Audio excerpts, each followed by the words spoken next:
I've had this book on my shelf for about 6 months. I actually owned it once at the start of last year. I got rid of it because I didn't think I would read it. And then I decided I did want to read it, so I had to buy it again. And I should have listened to myself the first time. So, Their Monstrous Hearts follows Ricardo, and his grandmother has died.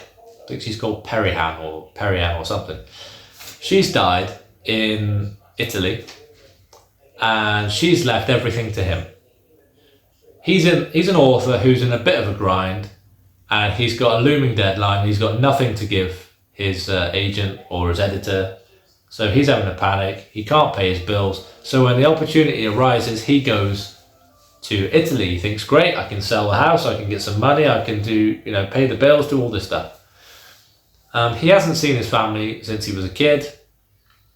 His mother is out of the picture. She always has been out of the picture. His father, I can't remember if his father's dead or his father was out of the picture as well. So he was essentially raised early doors by his grandmother, who then shipped him off to boarding school, and that's the last he saw of her. And there's something strange about the house. There are butterfly motifs everywhere. There are actual butterflies everywhere. Every fucking page has the word butterfly written at least 2 times. And he finds a manuscript in his grandmother's bedroom on a shelf, and it says on the spine, for Ricardo. So he takes it, he starts reading it, and he learns about her early life and their early relationship, and starts to read about some strange occurrences.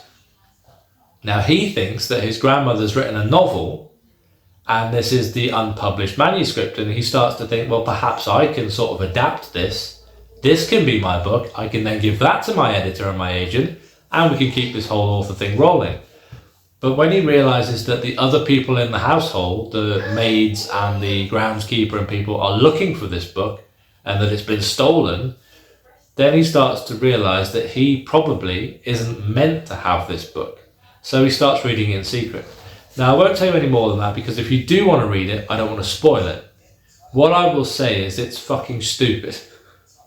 So I like the idea of a mystical creature, and the abilities that it has to do what it does. I can't really say what it does.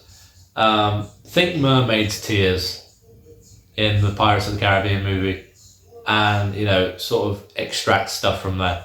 But oh my god, I know the whole thing is that the motif for this creature and the house and the woman is butterflies, but every single page, I swear to Christ, I mean, it probably isn't. If you went through every page, it wouldn't be on every page, but it feels like every other word is butterfly, or monarch butterfly, or monarch, or orange and black wings, or something to do with butterflies.